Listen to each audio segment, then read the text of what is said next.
Aracaju is a city in northeast Brazil, the capital of Sergipe State.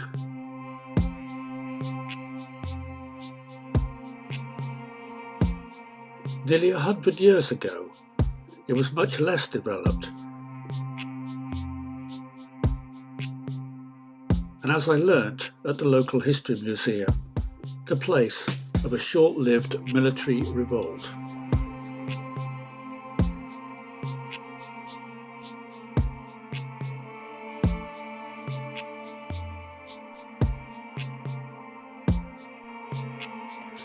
It started on the 13th of July, when junior officers of the local 28th Battalion, led by Captain Euripides Lima and 3 lieutenants, including Augusto Maynard, arrested their commanding officer and took control of key buildings in the city. The state governor, Graço Cardoso, was arrested, while the city mayor and others like sympathetic newspaper editors collaborated with the rebels. The 4 rebel officers created a military governing junta and published a proclamation.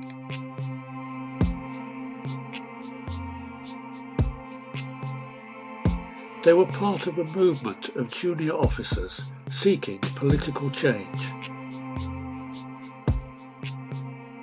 And they were keen not to be sent to Sao Paulo to help put down another revolt underway there.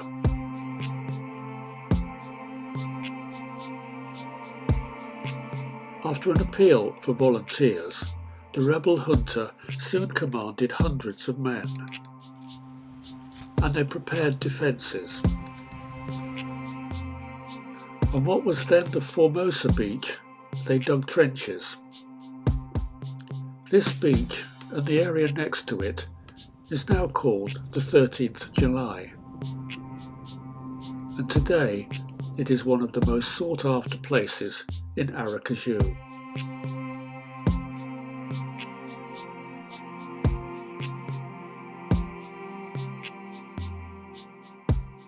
The rebels sent telegrams to military units in nearby states, seeking their support. But they all stayed loyal to the government, and an increasing number of troops was sent to put down the revolt in Sergipe. To meet this threat, the rebels sent some of their troops inland to take control of towns around Aracaju, like San Cristóbal, about 25 kilometres away. Here they took over government buildings and the railway station and set up a hospital.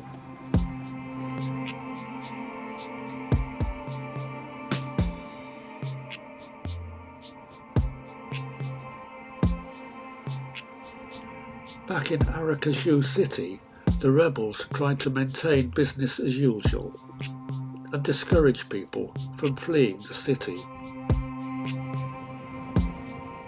On 23rd July, a government destroyer, the Alagoas, was seen offshore, causing more panic before disappearing. In local newspapers sympathetic to the rebels, another proclamation was issued.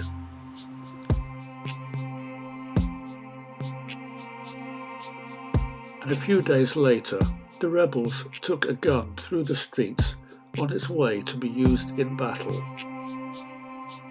against an enemy gradually advancing and encircling Aracaju. By August, the rebels were surrounded and outnumbered, and on the 3rd of August they surrendered. After a 21-day revolt, soon all the rebel leaders would be in prison.